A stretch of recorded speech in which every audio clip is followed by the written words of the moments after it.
If you enjoyed today's story, please consider subscribing to this channel, where a new original sci-fi audiobook is uploaded every Thursday morning. Thank you for listening. The Actual War by P.E. Rowe. It wasn't what any of the crew had been expecting.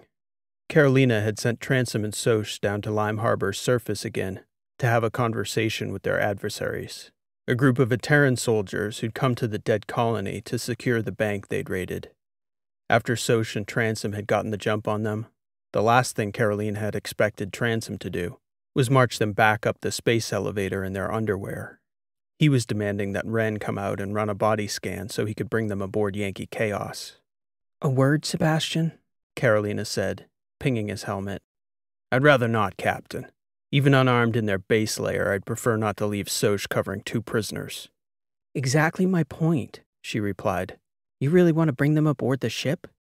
"Yes, I do. Mycon can keep eyes on them at all times, and we can control the environment.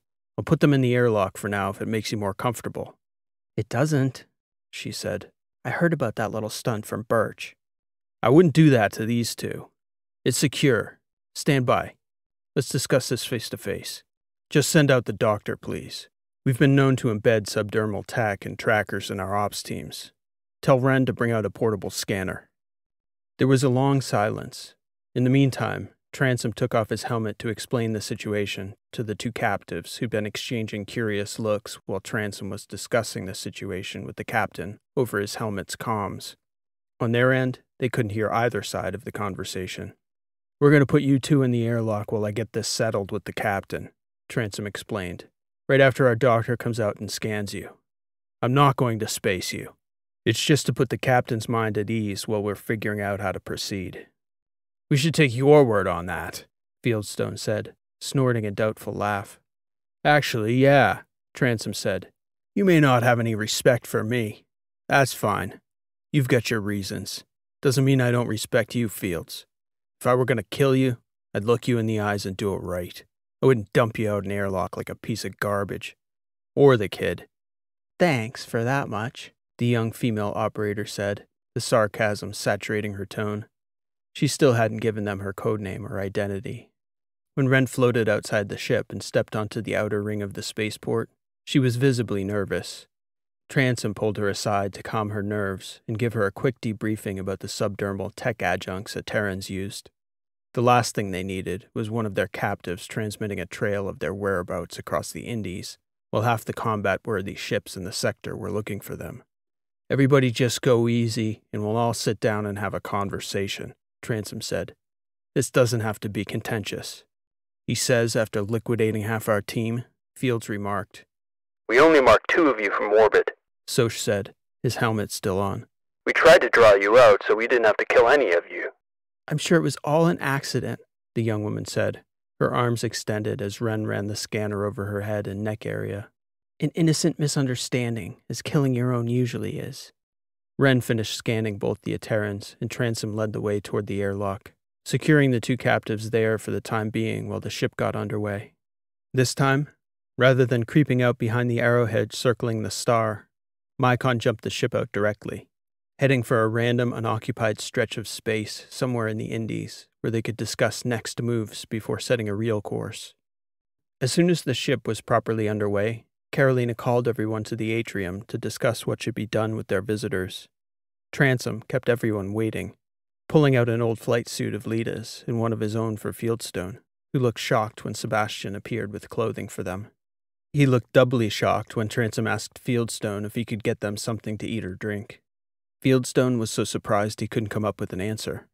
"I promise you," Sebastian said, "whatever you think this is, you're going to be grateful you lived long enough to make it to the actual war, Fields. I know I am." Fields didn't know what to make of that statement, but he was already struggling to process the 6 other ways Transom had wrecked his preconceived notions about how the infamous Terran warrior was behaving. Transom brought them both hot tea, water, and lunch. Then he joined the others in the atrium.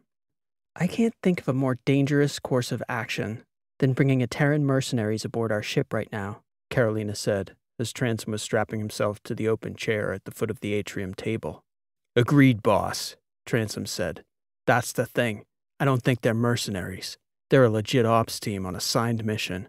I brought the logs up, which I'm sure Mycon could open, but I'd like to try and convince Fields to open them for us.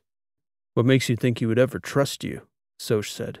No offense, but he didn't seem too happy to see you, Sebastian. I'm going to propose something radical here, Transom said, especially since we've spent the last 2 weeks or so trying to keep the truth from our allies. I think we should tell them the truth. Read them in on it. The skepticism on Carolina's face would have been visceral enough to speak for the group if Soch and Ren weren't looking at each other just as doubtfully. I think that's a bad idea, Carolina said, making sure nobody's body language was misinterpreted. The only thing we need to gamble is exactly what's already on the line here, which is their lives, Transom said. I know none of you want to think about it, but there is a very narrow window of outcomes here where those two get off this ship alive. Let's speak plainly here. We couldn't leave them down there, and we can't exactly drop this pair off at Eden now, can we? So if they don't make themselves useful, we're going to have to pull whatever intel we can from them and their gear, and then I'll end up killing them anyway. You could see Carolina and Ren gearing up to protest. No, Transom said, heading them off. Sorry, but those are the stakes now. You chose to play this game, Captain, and now we have to play to win, because our enemies will be, especially if the game's rigged the way I think it is. What do we gain? Soch said.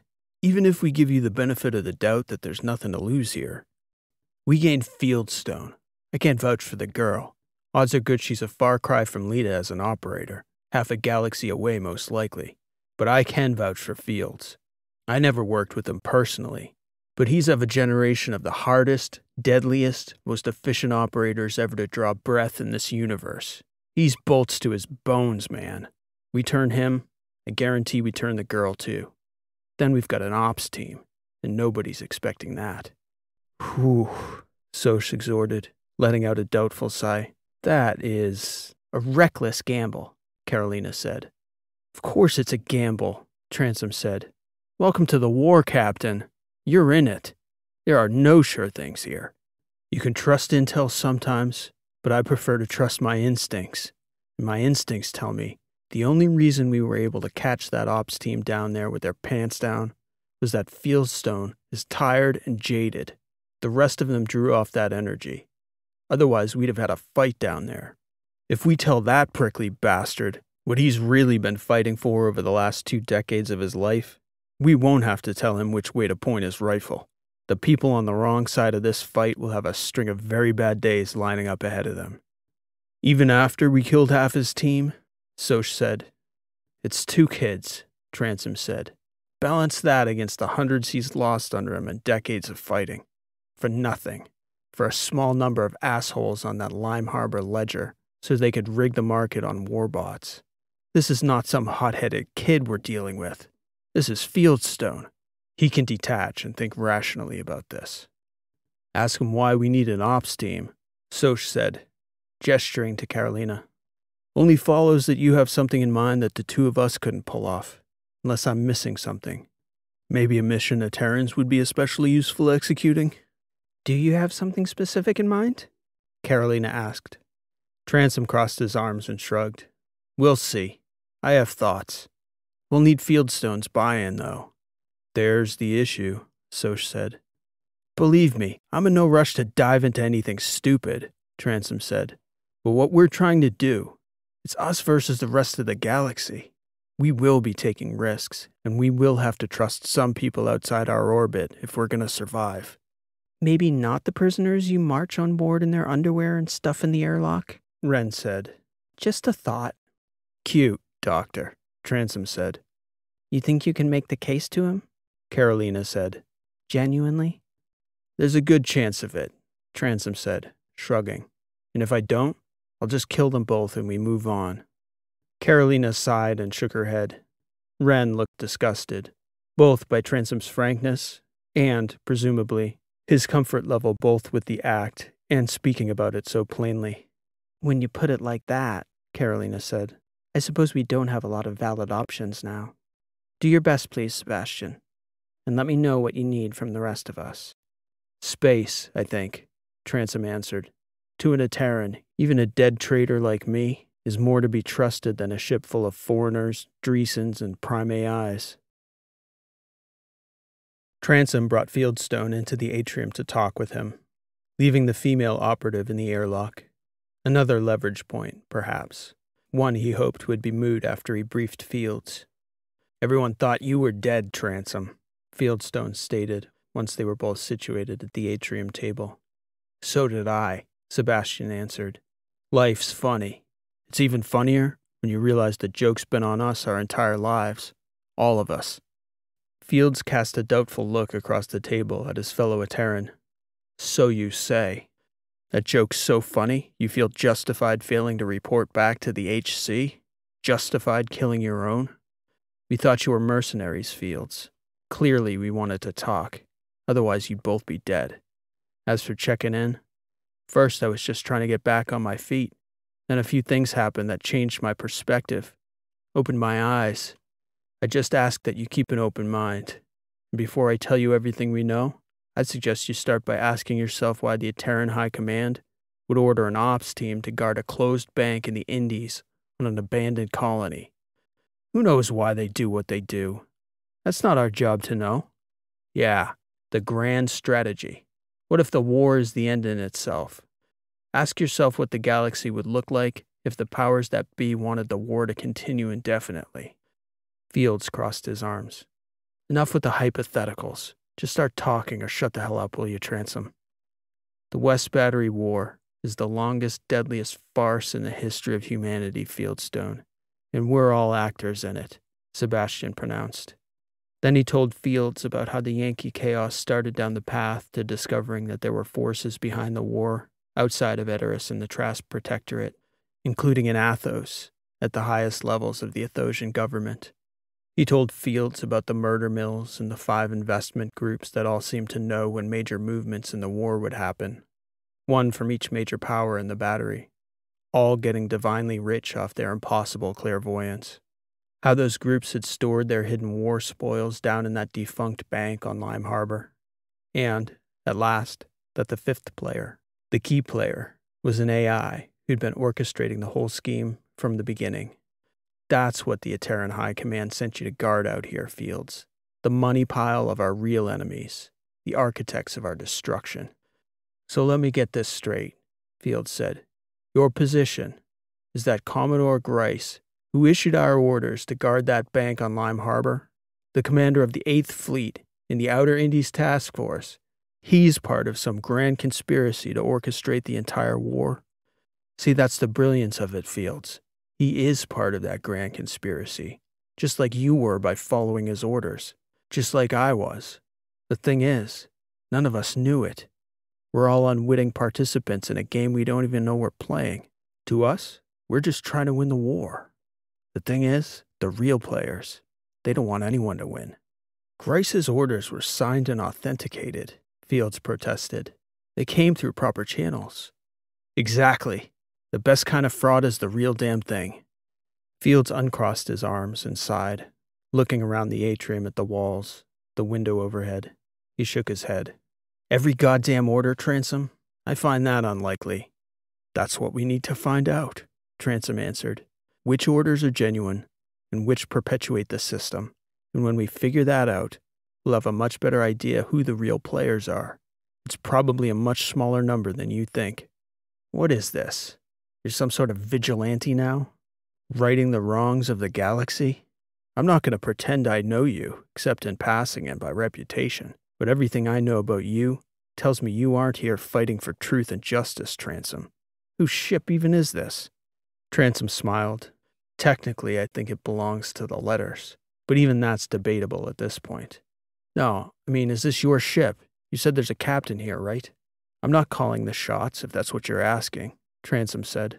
It's more a committee than an ops unit, but we do have a captain. You'll have heard of her. One of ours? Transom shook his head. Maybe you should meet her. Hear her side of things. What am I going to say? No? Beg you to put me back in the airlock? That's the spirit, Fields, Transom said. Hang on and I'll get her. Just don't get any ideas. Our AI is watching, and Socha's about. Fields shook his head and shrugged, as though to say he'd accepted the situation. They were talking, and he was listening. Fields waited at the table while Transom fetched Carolina, who was in the captain's stateroom, going over the bank records with Mycon's assistance. For now, there were far more questions in that data than answers, but they were making slow progress. When Carolina returned with Transom, it was clear to both of them that her identity didn't immediately register with him on first sight. "This is your captain?" Fields said, casting a skeptical look at Carolina as she and Transom strapped back in at the table. "I thought you'd said I'd know her, Transom. I'd bet hard currency this girl's never held a weapon in her life." "True," Carolina said. "I do come from a line of people who know a thing or two about wielding power, though. I'm Carolina Dreesen. It's nice to meet you, Major—" Fields paused. It still hadn't registered to him who she was. "Major Fieldstone," he answered. "You can call me Fields. Dreesen's a popular name in the Inner Battery, you know. They named a system after one of your ancestors, I hear. You should probably look into that. Get some of your relatives with some pull to put you on a nicer ship." "She wouldn't have to look very far," Transom said. Fieldstone looked back over at Carolina again, and then back at Transom. "Piss off," he said, shaking his head. "Yeah," Transom said, nodding. "That Carolina Dreesen." Fields laughed and shook his head. He crossed his arms again and continued laughing. "Transom and Barnard Dreesen's daughter? On this bucket? What the hell? I'm dead, right? You blasted me back on that irradiated hellhole, and this is my punishment in the afterlife. Day one in an infinite hereafter of absurd mockery." Carolina smiled politely. She was accustomed to people reacting to her family name and notoriety when she was introduced. She couldn't help but think Fieldstone's reaction was especially theatrical. When he'd stopped laughing and settled down a little, Carolina said, "First, Major Fields, allow me to extend my condolences for the loss of your two operatives. I'm sure Sebastian has told you we only observed 2 humans on your ship. I also regret that we've had to take precautions in bringing you and your lieutenant aboard. If we can reach an understanding, I'd like to find you more suitable accommodations." "What, then the airlock?" "Yes, asshole," Transom said. "That's called an olive branch. I suggest you shut up, take it, and hear what the captain has to say." Fields looked back over at Transom, who glared back at him. "Excuse me," he said. "It's just a lot to process." "I understand," Carolina said. "You know who this guy is, right?" "Sebastian?" Fields asked, gesturing toward Transom as he shook his head at Carolina. "He's a killer," Carolina said. "Not unlike you and your lieutenant in the airlock." "Yeah," Fields said. "Just like us. Sure." "Shall we talk now?" Carolina asked. "By all means," Fields answered, shrugging. "We have data that supports everything Sebastian has told you. About the war, about the AI controlling this network of actors profiting from its orchestration. What we lack is the connection between the financial and the real world. We had no idea how the orders came down until we picked you up, Fields. Sebastian says he believes that your orders came down through legitimate channels. It makes sense, but it complicates matters." "How so?" Fields asked. "Well, rather than trying to find an alternative communications network and connect it to these actors, we're going to have to sift through legitimate channels. We're trying to piece together an 8-decade conspiracy that spans 4 interplanetary powers, thousands of systems and settlements, and hides in plain sight." "And how do you plan to do that?" "We're still figuring that out," Carolina said. "But data points like your mission help." "Data points?" "Your orders to guard that bank," Transom said. "They serve no legitimate purpose for Edoras, only for the conspirators. Because they're ordering actions through legitimate channels, nothing's hidden. We'll just need a large enough data set to examine. Then we can start to figure out how the network operates." "A data set," Fields said. "What do you mean?" "Orders," Transom said. "We need orders. If we cross-reference large sets of orders with our records of the financials and the events in the war at those times, then we'll have a genuine picture of reality, how the actual war works." "You have something in mind, Sebastian?" Carolina said. "A way to get hold of such a data set?" "I do," Transom said, "but he's not going to like it." "Treason," Fieldstone said. "That's what you have in mind." That depends on your perspective, Fields, Transom said. The way I see it, anyone operating on behalf of an entity that seeks to perpetuate the war for their own profit at the expense of billions of Terran people is guilty of treason. If the whole system is operating for that purpose, it would be treasonous to refuse to change the status quo if that reality came to your attention. Treason against what is the real question? Against Edoras. It's pretty simple. What's Edoras now? Are you so certain, Fields? Personally, I no longer have any idea what we've been serving. So go to work for the Athosians. Is that a solution? You think she's any better? Transom was about to respond, but Carolina put up her hand and interrupted. If you think I'm any less disgusted by my own government because it's my family at the helm, Major, you are mistaken. Right now, you're pondering the possibility that you've been betrayed by your government, lied to about your place in society and your service. My entire life is that lie. My whole family has betrayed my trust every day of my life, as far as I'm concerned. And no, we're not any better, for the record. We're worse. We've lived off the spoils of your war, calling you and the Trask barbarians for fighting each other while we orchestrate the entire atrocity. I could go on, but I think I've made my point. What do you propose? Fields asked Transom. Our financial records go back to the beginning, Transom said. We can get early records from Edoras, far enough back that there's no operational significance, no threat to anyone in the field today. Be specific, Fields said. What do you want to do, Transom? I want to copy the military archives, as big a chunk as we can get our hands on. Fields looked puzzled. You want to steal archives? Transom shrugged.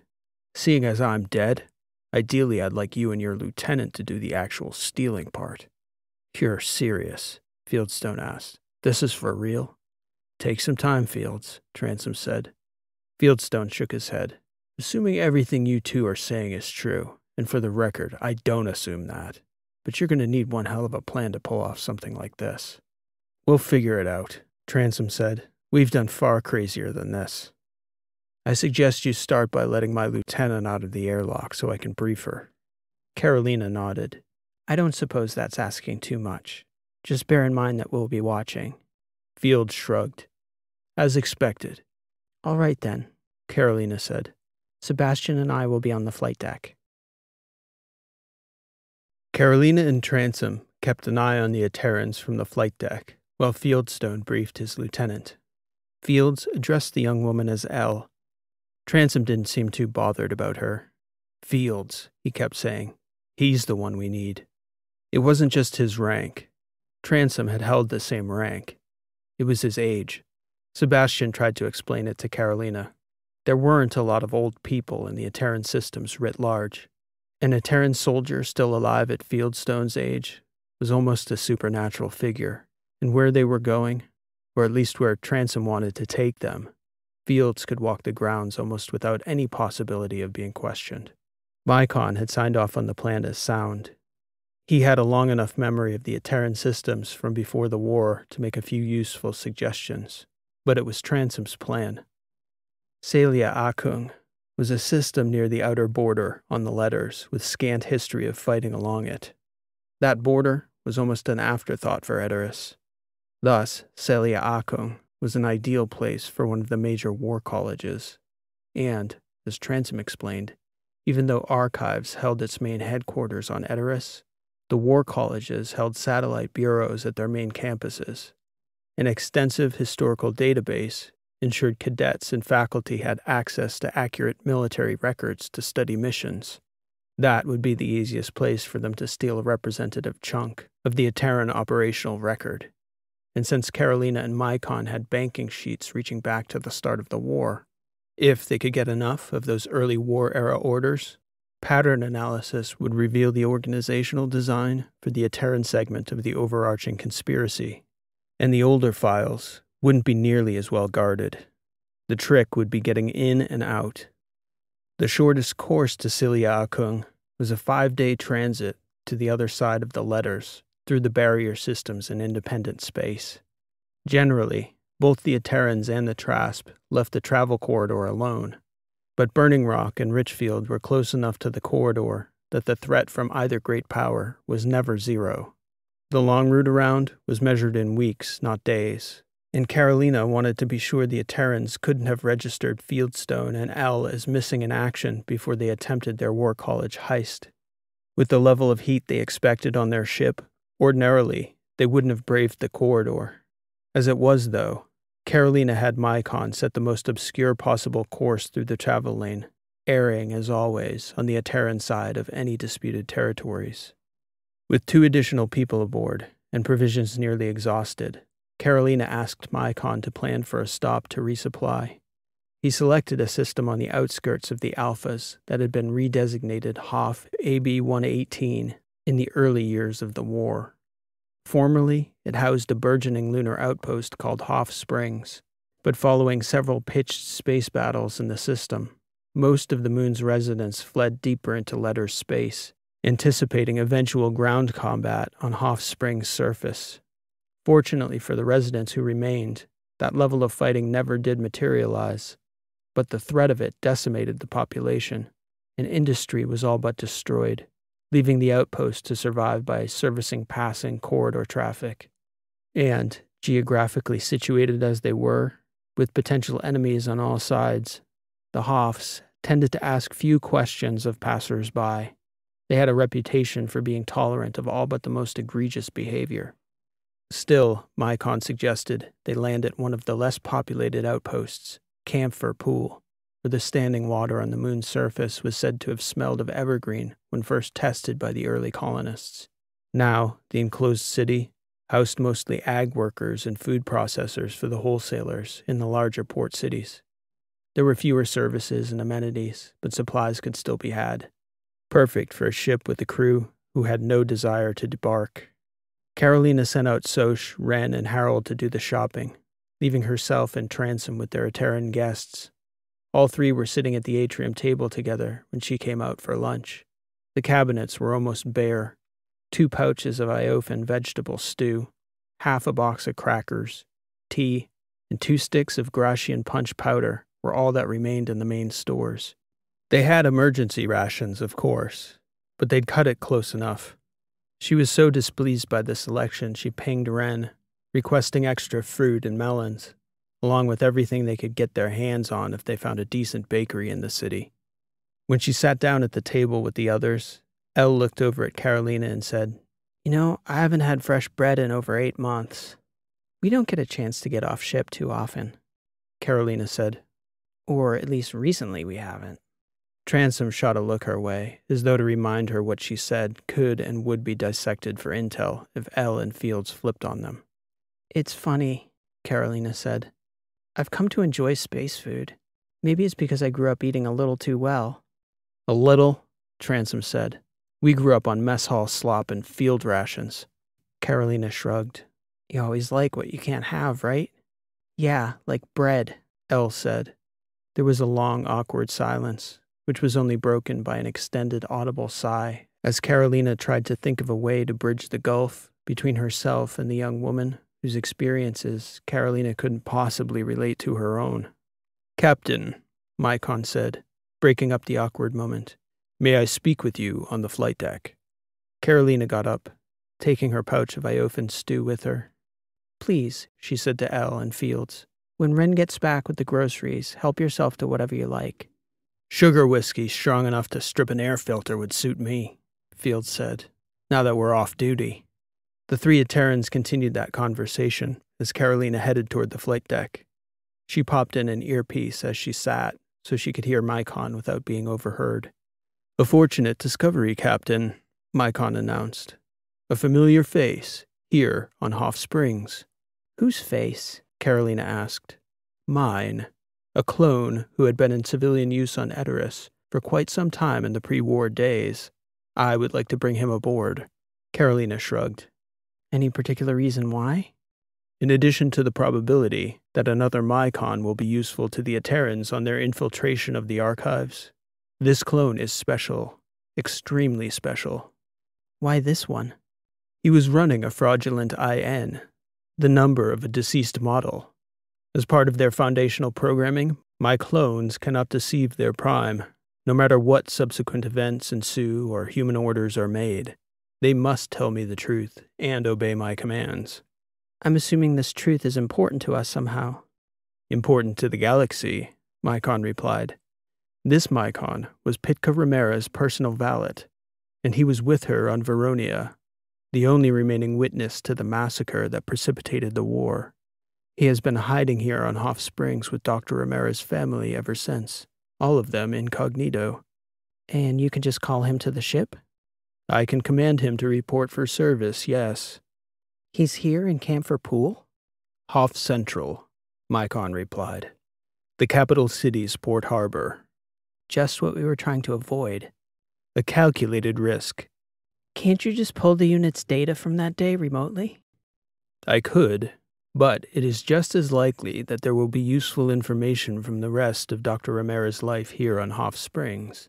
And, as I mentioned, a Mycon bot shell will surely be a useful asset for our Terran operatives. A calculated risk? One I suggest is definitely worth taking. Very well, Carolina said. Recall the unit and prepare it for pickup. I want to touch down and be off this rock in as little time as possible. A wise precaution, Captain, Mycon said. I'll make preparations. They were recognized.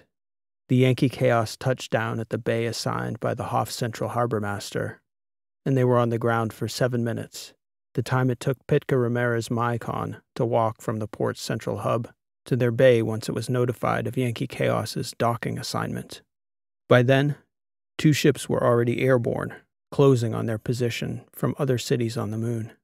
Mycon, the Prime, assured Carolina that they'd be able to clear Hoff Springs before the 2 ships were able to close. Mercenaries, you reckon? Transom said as he entered the flight deck. They're not flying colors, Mycon said. So yes, mercenaries. It's fair to say we are now a known entity throughout the corridor. Well, we won't be making any more stops along the way, Carolina said. Until a Terran space, Transom said. This complicates matters. Somebody could already be looking for us when we arrive. Carolina didn't tell their guests about the significance of their newest arrival, who, for his part, didn't have permission to reveal his true identity to anyone. Besides, to the Terrans, who were well accustomed to the model, a Mycon was a Mycon. They had no idea the AI on the ship was Mycon Prime either. All Carolina told them about her reasoning for the addition was that they'd picked him up for support with their theft of the archives data. Mycon Prime was watching their guests carefully. His facial and body language analysis on them returned to 94% certainty that they were genuinely convinced by the authenticity of the mission and would not double-cross them once they got into the War College. It helped that they wouldn't be stealing sensitive data. Transom laid out 3 scenarios for Fieldstone. The first was to steal an Terran ship in the letters and use it for the duration of the mission. The second was to book passage on a transport and have Yankee Chaos exfiltrate at a precise time and location near the War College. The third was to bring Yankee Chaos into Celia Akung under Fieldstone's command as a commandeered vessel. Each plan had serious drawbacks, and Mycon's analysis only placed one option as marginally better than a 50% success rate. Option 3, Yankee Chaos all the way. Of course, if they were caught, failure would likely be complete. Ship and all personnel captured, destroyed, or killed. But it also had the least moving parts and fewest possibilities for things to go sideways. It was just a question of whether the Terran military would be looking for the ship as carefully as the local mercenaries and bounty hunters seemed to be. Transom and Fieldstone both suggested that Edoras worried far too much about military security to be scanning for specific civilian vessels, especially since they'd be running a spoofed signal under an ops field command. Fields didn't anticipate any problems at all. Carolina's biggest concern was Elle. She called the young lieutenant to the flight deck as they were approaching the outer limits of a Terran space. Physically, she was much more imposing than Carolina, 4 inches taller and more substantially built, and with her combat training, Carolina had little doubt she could handle herself in a scrap, but body language told her neither Transom nor Fields thought highly of her capabilities as a soldier. Even Soch treated her more like Ren than another one of the guys, much differently than he'd treated Lita. I wanted to talk to you before we landed, Carolina said, as the lieutenant was strapping herself to the co-pilot's chair. I thought we should talk. We left it to Fields to brief you, because we figured you'd trust him most. But you're worried I'm going to blow this thing on you, Elle interrupted. If we're speaking plainly. Should I be worried? I might be thinking so, you know. If I imprisoned someone in an airlock for 12 hours, it's possible they might be a little sour about that, and they might be inclined to get back at you by, say, flagging down a cadet on security detail and telling him that something funny was going down. It probably wouldn't be all that difficult for you to do, Carolina said. I've thought about it, Elle said. Weighed the pros and cons. I have little doubt Transom would kill me before anyone could stop him, including Fieldstone. And I'm not sure Fieldstone wouldn't help him. Best case scenario is I'm dead, and I end up in the Ring of Honor dead on Edoras. Your guys all get caught or killed, and your ship probably gets away without any of our 50-year-old data. Not an ideal scenario for me, though. On the other hand, if we get caught independent of what I do, we all get executed for treason. You probably don't get away, and nothing changes. That's the most important thing, Carolina said. That something changes. The one part I can't figure out is why you care, Elle said. Things won't change for you either way. You can go back to Athos regardless, and live a life none of us could possibly dream of. My dad could, maybe, Carolina said. Most of my relatives, probably. But ever since I learned the truth about my family and the war, I'll never have that option. Not until it's set right. And you really think this will do anything about that, Ms. Dreesen? Really? Carolina sighed. I honestly don't know that for sure. But I do know we can't fix a problem we don't understand. That's what I hope we can learn. One piece at a time. 50-year-old combat files? We could do nothing at all, Carolina suggested. Or we could do this. We've already uncovered more than I'd ever imagined. And you haven't changed a thing, have you? True, we haven't. Not yet. 60-plus years of war is a lot of momentum to shift. We're trying to do it a little at a time, and we need your help today. Fields thinks it's worth the risk trusting you too. What if we pull this off, Ms. Dreesen? Then what? Are you going to drop us off back on Lime Harbor? Unlikely, Carolina said. I honestly don't know. Depends on what we learn. We could find a spaceport near the Terran territories if you like. Elle shook her head. I hate everything about this war, she said. Best day in years was when I got placed on Fieldstone's team. He has a reputation for keeping his team safe. He's mastered the subtle art of getting pushed to the side. Hence our getting assigned missions like Lime Harbor in the first place. Standby in the Indies on the far side of the Protectorate. We hadn't seen a day of fighting in months before you all showed up. I don't think I'd like fighting much either, Carolina said. I get terrified on the ship when things get close. I don't dislike fighting, Elle said. I hate it. Combat terrifies me. I'm not sure what scares me more. Getting killed, captured, or messing up and getting my team killed or captured. And down there, today? The Academy? Elle said, smiling. Oh, that's my kind of op. Keeping a few wide-eyed boys distracted. Easy as anything. Flirt a little, tell a war story or two if that doesn't work. They won't have a clue. And if this data is all you and Transom say it is, maybe we identify the real traitors. I hope it will be that easy, Carolina said. But if I've learned anything these past few months, things usually aren't as simple as they appear, and nothing's ever easy. Not even for Dreesen. Not for anybody, Elle. Not in this war. Fieldstone was strapped in beside Carolina on the flight deck as they approached the War College on Silja Akung. The descent was steep and bumpy, leaving Transom gripping the bars over the captain's chair with both hands. They'd been given clearance to enter the heavy atmosphere on Fieldstone's code name, number, and mission ID, which was still open-ended and classified. The colonel on call at comms authorized access to the western landing bay and ordered Fields and Elle to report for biometric ID confirmation on arrival. Nothing on approach indicated that the Yankee Chaos had been identified. So far, so good. Fields stated as they approached the surface and slowed. From above the War College, the network of enclosed structures looked similar to an open-air city, with the only real difference being a multitude of glass bubbles dotting the landscape. The advantage for a war college, being placed on a planet with a toxic atmosphere, like Cilia Akung's, was that it added an element of reality to all outdoor training exercises, while also ensuring containment of the cadets housed inside the city.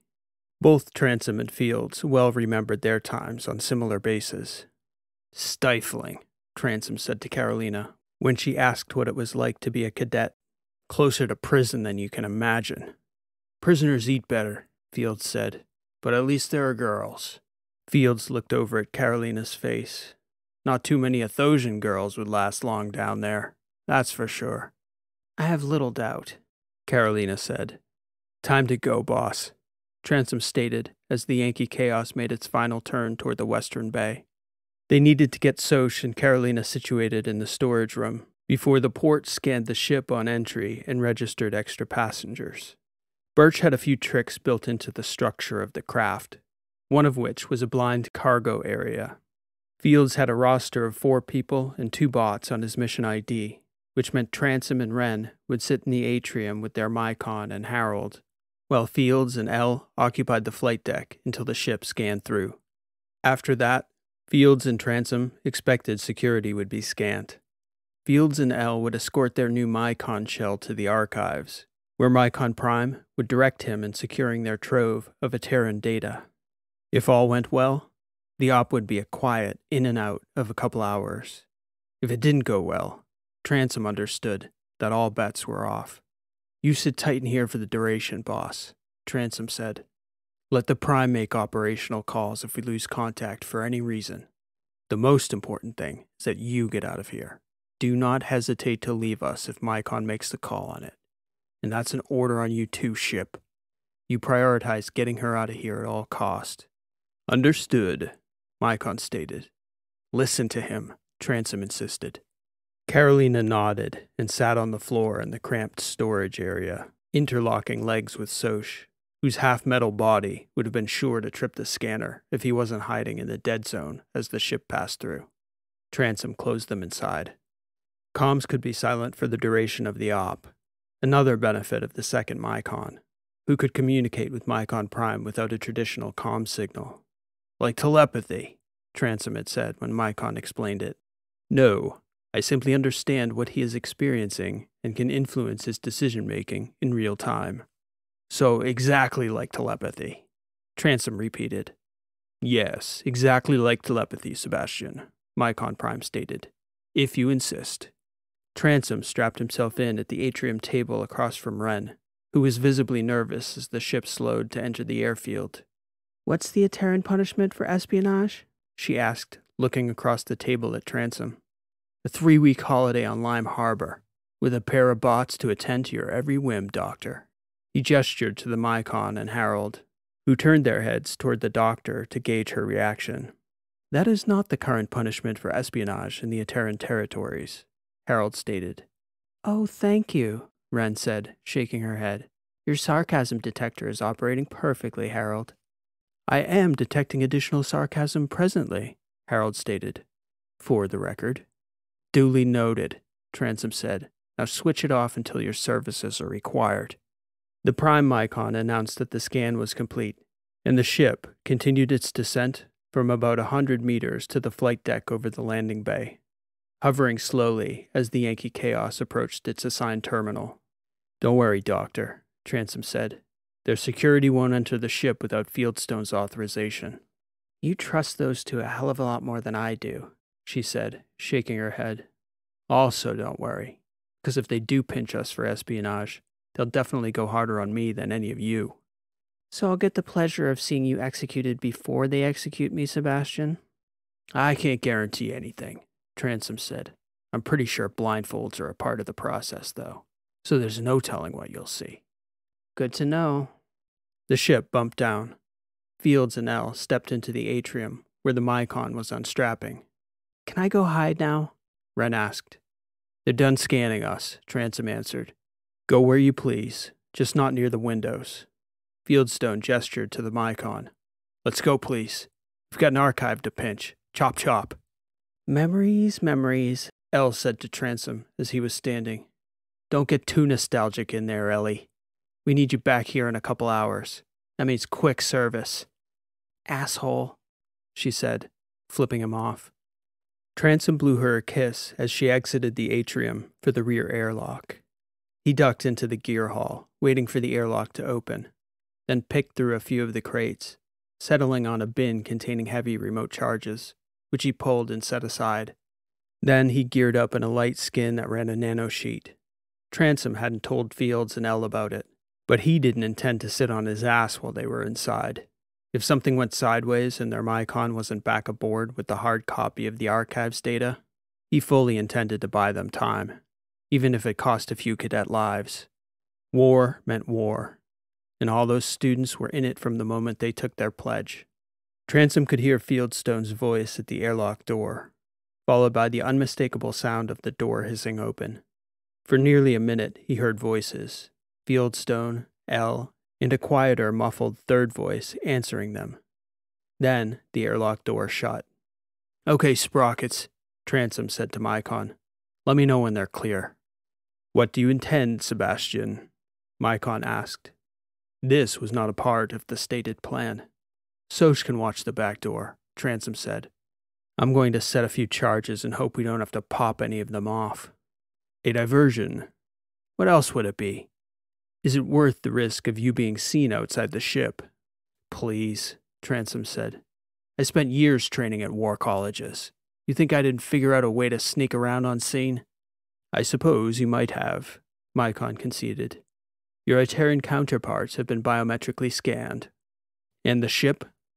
As you both suspected, the security detail accepted Major Fieldstone's directive that the ship was off limits as part of an ongoing classified operation. What did we tell you? Kids. Dumb kids see a graybeard like Fields and kiss the ground he walks on. Transom exited the gear hall, suited up, charged up, and headed for the lower hatch. I'll only be an hour or so, he stated. Keep Soch on the door till I get back. Fields, Elle, and Dr. Ramirez Mycon were escorted to the college's library by a pair of second-year cadets on the night detail, and they were about what Transom and Fields had expected. It was difficult to tell whether they were more in awe of Fields or Elle, who did exactly as she'd promised Carolina, flirting with both boys as they walked, answering their questions in turns. How did she get on an ops team? Where had she seen combat? Had she done any time on the front? It seemed they asked her because Fields was far too intimidating. A major of his seniority on a classified mission, the old man was unapproachable. They could hardly even look at him, they were so in awe. But Elle was close enough in age that they could hardly wait for her answers before peppering her with their next question. Your unit has a Mycon embedded? One of the boys asked. I've never even heard of that. Fields turned his head and shot daggers at the two boys in their ill-fitting cadet uniforms. This is a classified op we're on, boys. I don't mind you asking the lieutenant about combat while we're here, but our mission details are secret, which means you do not ask questions about what the hell we're doing, and you don't tell a soul about what transpires here. Do you understand me, cadets? Sir, the boys said, the sound echoing down the corridor. You want to call a little more attention to us, please? Fields admonished, shooting them an equally savage look. No, sir, they whispered in unison.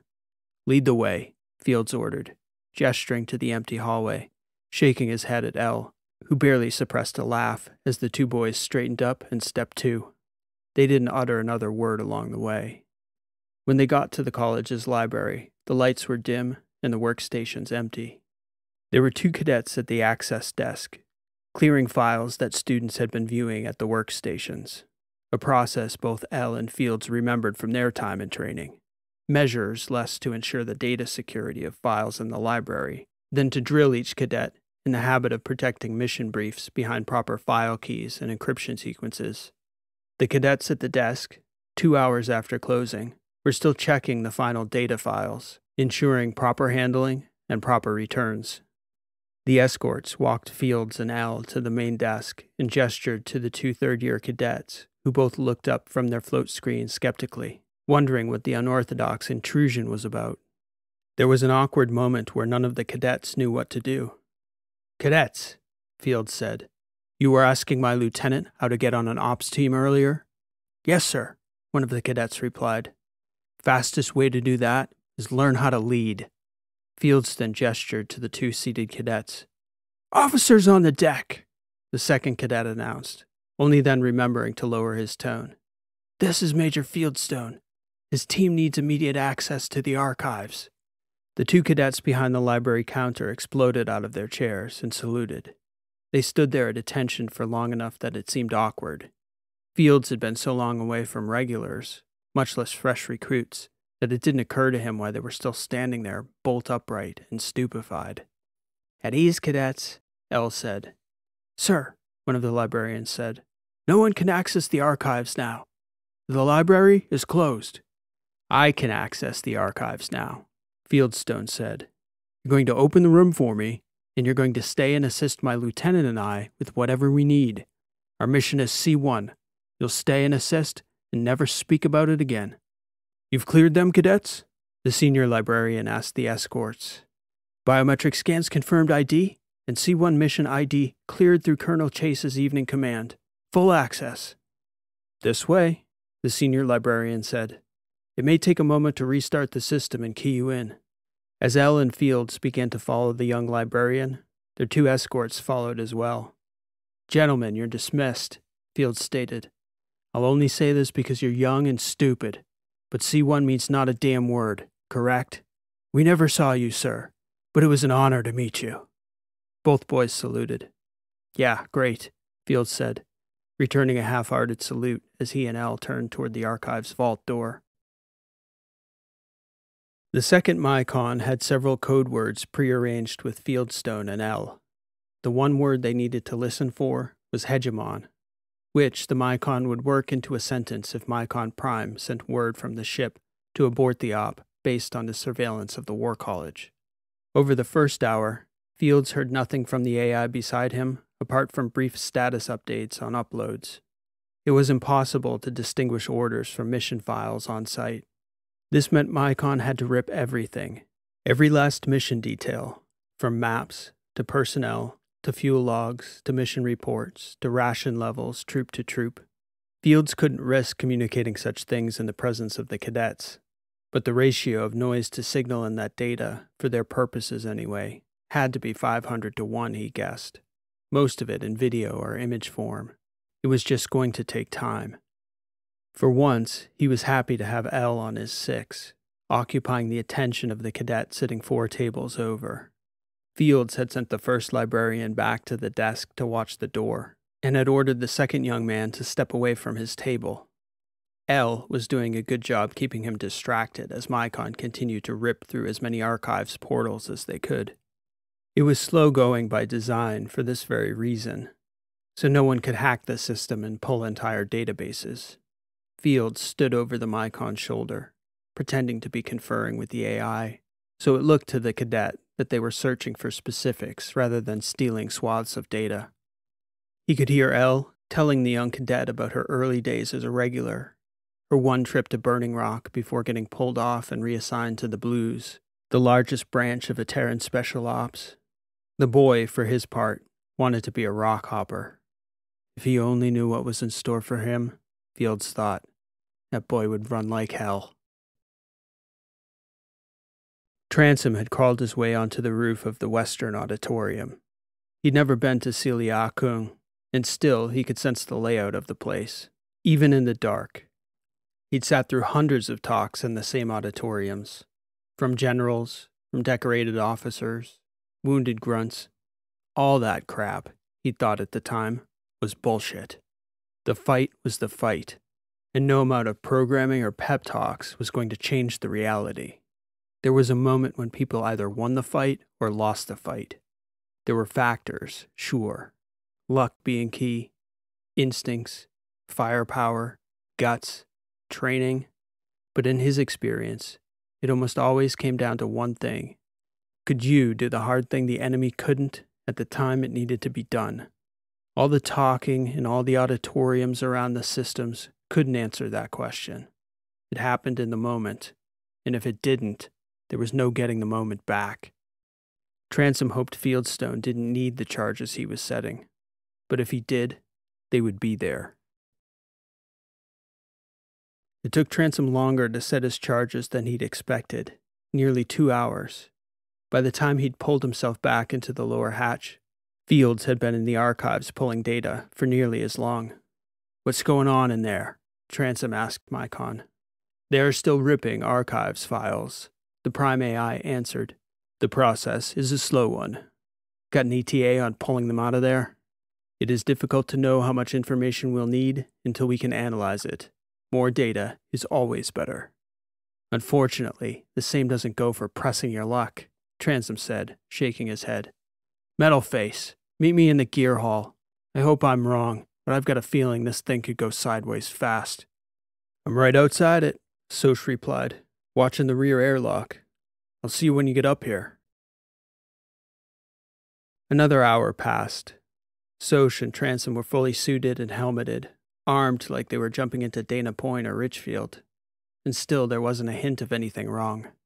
Transom was processing everything, reviewing Mycon's feeds on comms and passive scans. If it had been anyone else standing beside him like that, insisting that they suit up for a firefight in a school, Soch might have protested, but it was Transom. The Ateran was as quiet as Soch had ever seen him. Mycon was monitoring air traffic over Silia Akung. There had been flights on and off the outpost throughout the night. Transom was watching the air traffic feed on his helmet's display as well. A starfighter's tail number popped up, not the first time during the night, but something about it was different. Hegemon, call it Mycon," Transom said. "Get our people out now, and get Harold to the door here. Stand by to exfiltrate Metalface. The Mycon shell is our priority. We need that data." Soch acknowledged with a nod of his helmet, and no sooner had he given the command than a second starfighter popped onto the scanner's perimeter, slowly tracking, and then disappearing again, as though it was keeping at a distance from the War College, watching. Inside the archives vault, the cadet was far enough from their table that the Mycon didn't bother with any subterfuge, simply whispering to Fields, "Hegemon, sir, Hegemon." Fields didn't react, merely nodding and gesturing for the Mycon to disconnect quietly and quickly. A few seconds later, he turned to Elle, and the look let her know they were finished. It was time to move.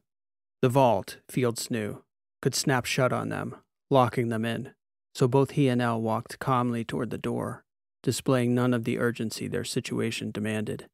"All set, sir?" the cadet asked Fields as Elle stood. "Get everything you need?" "Yes, cadet," Fields answered. "You've been very helpful." The cadet escorted them to the vault door, and on the other side of it, the other cadet was seated at the entrance, dozing. The first cadet clapped his shoes on the floor as he stepped out the vault to rouse his counterpart. The sleeping cadet's neck snapped up straight. A half-second later, he hopped to attention. Fields returned a half-hearted salute. Then, with the boy's neck so exposed, he extended his arm, executing a lightning-quick chop with the side of his hand to the boy's carotid, dropping him unconscious to the floor.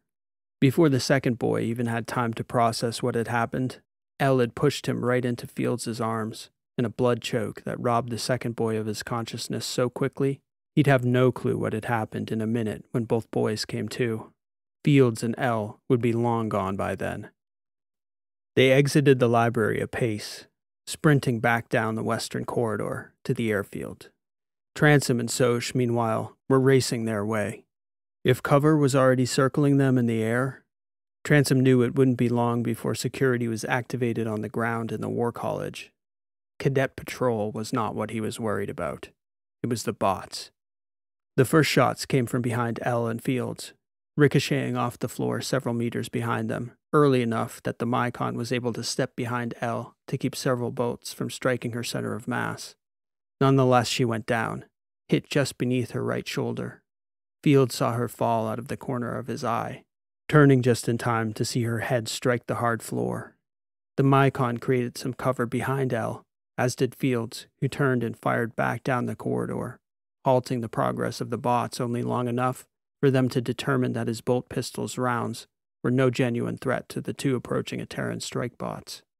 Fields tried to get down to Elle to pick her up, but there was enough live fire glancing off the walls, the floor, and the kneeling AI that he couldn't fully get down to pick her up. He settled for grabbing a wrist and trying to pull her down the corridor. "They're on the way," Mycon stated to Fields. The bot was getting shredded by the striker's fire. Elle's body left a trail of dark red on the floor behind her as Fields struggled to drag her along. Further down the corridor, Transom and Soch heard the firefight pop off. "Detonate 1 and 4, Transom commanded. Behind them, 2 loud explosions rocked the base. Shortly thereafter, an atmosphere alarm began to ring through the hallway. The explosions wouldn't divert the strikers already engaging Fieldstone, he knew, but they would divert additional units responding to the incursion. "Our team is engaging 2 Terran strike bots," Mycon Prime announced over comms to Soch and Transom, who were already at full sprint. It was hardly 30 seconds from the sound of the first 2 blasts going up till they met Fieldstone, who was crouched down in the corner of the hallway, pinned in the shadow of the crouching Mycon. Soch began to lay down cover fire with his bolt rifle, diverting the strike bot's focus, while Transom began peppering them with heavy explosive rounds. Soch took that opportunity to launch smoke rounds and set a tripod unit once the corridor was filled with smoke. The automated tripod wouldn't hold back 2 Terran strike bots very long, but perhaps long enough to create a gap between the 2 parties. Fields, meanwhile, had scooped up Elle, lifting her over his shoulder and making for the ship. The Mycon stood but was hobbling. Transom rushed in to support the AI's body, quickly finding it almost impossible for even a strong human to move. "Metal face!" he shouted. Soch hurried over to switch places, supporting the AI's body with his own metal half. Transom chucked a time charge down the corridor and dropped another smoke canister at their feet, as well as a jar of heat to throw off the striker's infrared. They started running, all 3 of them taking fire at their backs while they fled. "Detonate 2 and 6, Transom shouted, igniting blasts at 2 additional sites on the base. "The starfighters are closing," Mycon Prime announced over their helmets. "Yeah," Transom said. "We know. You have your orders." 1 minute, 14 seconds, Mycon announced. "If you're not out of here in 40 seconds, Transom shouted, "I'll start shooting at you myself." That was cutting it close, especially if there were any surprises between them and the ship. Transom kept dropping heat, smoke, and charges as he ran, lagging several meters behind Soch and the wounded AI. His helmet took a stray round, and then he caught one in the back of his right leg. "Ugh, that's a heavy round," he blurted out as he limped through his next stride. "Shit." He turned to lay down more explosive rounds. He could tell the strike bots had gotten past their tripod and were closing again. "Metal face?" 70 meters, Soch answered. "Fieldstone and the lieutenant are back aboard," Mycon stated over comms. Transom kept firing down the corridor as he reached the turn to the airfield. He'd paced it out on the way in. It was another 50 meters to the airlock down that corridor. He dropped everything, all his remaining ordnance. Then he dropped a time charge and set off on a dead sprint for the ship. "Soch and the Mycon clone are aboard," Mycon Prime announced. 25 seconds. "Detonate all remaining charges," Transom said, gritting his teeth through the pain as he sprinted toward Yankee Chaos's airlock. 20 seconds, Mycon announced. "Get ready," Transom answered. "On my mark." 15 seconds. Mycon continued his countdown. "I have visual on you." Transom could hear the strike bots entering the corridor to the airfield behind him. He took 2 more bolts to his suit's armor in the back as he slowed and then crashed into the corner of the airlock, flinging his body into the ship. Harold was there to pull him inside by his shoulders and shut the airlock hatch. Yankee Chaos launched into a wild turn and climb, pinning Transom against the seam between the floor of the airlock and the wall that housed the hatch. Harold came down on top of his legs. "Hard to port," Mycon announced. Transom, out of breath, half upside down and pinned to the floor, reached for the rail, struggling to determine which side of the ship was port. It was more a lucky guess that put the rail within reach before Yankee Chaos banked, allowing his suit's armored glove to engage and lock its grip to the rail. Harold, too, was able to stabilize himself within. Once Transom got his second limb locked on the rail beside the airlock door, that's when the fun began. Fields and Soch had made it to the atrium table, where Wren was already strapped in, waiting, anticipating casualties, but she knew there was nothing to be done while the ship was fleeing two tactically superior starships. She sat at the table, trying to triage by eye. Fieldstone had taken at least one bolt in the left forearm. She couldn't tell whether the blood on his shoulder was his or Elle's. Soch expressed that he was fine, but she couldn't tell with the suit on. She knew, as hard as he was, Soch could have been hit a dozen times and still told her he hadn't been scratched. Elle, though, was plainly unconscious, and with the ship bouncing around, Wren couldn't even tell whether she was breathing. "Hold tight," Mycon's voice echoed through the ship and into Transom's helmet in the rear airlock. "And hook if you can." The passengers could feel their flight suits contracting around them. "Oh, fun," Transom said, exhaling in 3 sharp hoofs. For a brief time, there were sensations of quick, sharp turns, followed by the sensation of a steep dive. And then, after a long, sharp turn, everything went black. Transom woke to a knifing pain in his right shoulder. He was wincing, and Harold was there floating in front of him. "Mr. Sebastian," the bot said. "Deep breaths. You blacked out from the G-forces. You are coming back around." "I know, bot. I know." "Are you injured, sir?" "Go see about the others. I'm fine." As Transom exhaled and grunted, it was clear he didn't feel fine. But Harold had assessed that, between Transom's pulse and respirations, and his demeanor, Sebastian was not in need of immediate medical attention. When Harold got to the atrium, the humans around the table were all still unconscious. The Mycon bot, seated and incapacitated, was able to turn its head toward Harold. "The Ateran female appears to be deceased," the Mycon announced to Harold. "I was unable to render aid in my condition, though there was an 86% chance she passed before we jumped from Celia Akung." "I will attend to her immediately," Harold announced. "Soch first, then Fields, then the girl," Transom said, floating into the atrium behind Harold, cradling his right arm tight to his torso. "I'll check on the captain."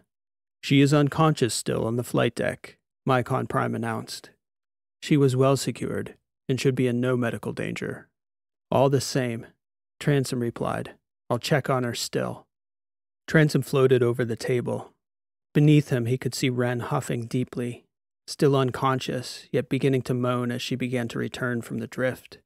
Transom pulled himself along the comm station into the foredeck area, past the captain's stateroom, and into the flight deck. Carolina's head was secured between the 2 head blocks in the seat back. She looked peaceful, breathing easily. "Ship status," Transom asked Mycon. "I was able to jump us out without sustaining any crippling strikes. Only just, and not without subjecting everyone to dangerous G-forces in the escape. We are on a course back to letter space. We should be able to cross in roughly 7 hours, barring any unforeseen mechanical compromise." "Did we get what we needed?" "Neither I nor my clone have had the opportunity to examine the database yet. He was able to shield the hard case in his chest cavity, and has confirmed that the dataset is intact. So yes, then, we got what we came for. It would seem we got a sizable dataset, which should be sufficient. The Mycon shell is destroyed, though its cognitive capacity has not been compromised. It was correct in its assessment of the lieutenant. We have lost 1 fighter." Transom inhaled. "Yes, we have. Such is the cost." A day following the raid on Celia Akung, Mycon pulled the ship into an uninhabited system in the letters, one of the lesser alphas that consisted of a brown dwarf, a single barren mega-Earth, an asteroid field, and 2 gas planets that were too small to be called giants. Mycon pulled the Yankee Chaos tight enough to one of the large asteroids that they could vanish from all possibility of observation. Soch seemed the only one unscathed in the operation. Even Wren and Carolina were quite shaken, both by the death of the lieutenant, and by the tremendous G-forces of Mycon's narrow escape. Early returns on the dataset the two Mycons were examining were promising. That news only served to ease the sting a little. It meant the loss wasn't a meaningless one. Carolina was spending most of her time on the flight deck, alone, working through the physical pain, headaches and a sore neck, and the psychological pain of the first loss under her command. From time to time, Sebastian would float in to check on her. Mostly, she was keeping herself distracted, discussing the Ateran data with Mycon, but Sebastian could tell what was really eating at her. "It could take weeks," Carolina said, looking over at Transom as he pulled himself down to the seat beside her. "Weeks before we know if it was even worth it." "It was worth it," Transom insisted. "You don't get to know the cost until you know the cost. We make a call, we do the op, and we stand by the decision and move on." "Or we don't. Some of us get shot in the back on the way out." "Or the leg," Transom said, referring to his latest battle damage. And then he gestured over to Carolina's own leg, so recently struck as well. "We've all taken fire." "I can't help but think of Elle's family. Are they ever even going to know?" Transom looked over at Carolina and drew a long breath. "You can't call her that now, Captain." "I can't call her Elle?" "I sometimes wonder whether there's things I shouldn't tell you," he said. "Our cultures are so different. But what you said earlier to Fields about Athosians being worse, I hear you say that, but I don't think you believe it." "Why, Sebastian? What are you afraid to say?" "That girl's name wasn't Elle. Fields told me just now her name was Mitchell By, I think." "So what? Elle was her code name?" "Elle is a designation, a common one in ops teams. Hell, even in regular units. Most of the time it's derogatory, but sometimes if you like the person, it's sort of a pet name. It's the letter L. Short for liability. You know, a chain being as strong as the weakest link and all that. Combat has a way of forcing us to be honest about our weaknesses. We Aterans call them out. L was Fieldstone's unit's liability. And you let me call her that. Our barbarian culture and your soft culture, Captain. We didn't need the distraction of your indignation, and now the job is done." Carolina looked over at Transom, shaking her head in anger. "I didn't see you weeping over the two we killed in Lime Harbor, and you best not start weeping over Lieutenant Mitchell. Certainly not in front of Fields. We'll call her by her given name when we return her to space. That's how it works in our culture." Carolina turned her head away, looking back out into the stars. "This is the war, then," Carolina said, exhaling. "You keep trying to tell me, and I keep trying to hear." "Welcome to the war, Miss Dreesen," Sebastian said. "It's a place where names don't matter. Not unless your name is Dreesen." The Actual War. This has been an original story, written and read by P.E. Rowe. Thank you for listening. I hope you enjoyed this story. If you're new to the channel and may not be aware, I'm anthologizing these weekly stories in collections, which are available in paperback, ebook, and audiobook. The most recent collection, Age of Deception, is available now through my Bookstore, which is linked in the description below, and is now available on audiobook as well. Because I had such a long interval between collection 2 and 3, it gave me a chance to be very purposeful about the stories I included in this book. I've had quite a few new viewers ask me over the past few months what the best order is to listen to the stories. My first answer is always the playlists, which I try to group together thematically and in chronological order.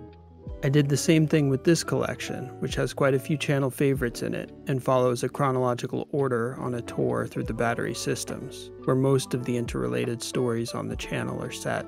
So this collection is a great way to get oriented in the universe where most of my stories are set. Every book, ebook, or audiobook sold goes to help support the creation of more stories like today's. So if you're new to the channel, or would just like to support it and get something in return, please stop by my bookstore and check out the new collection. Alternatively, if you'd like to support the channel directly, the support link in the description below will take you to my website support page, where there are several convenient options. Thanks for listening. This has been P.E. Rowe, and I hope to see you next time.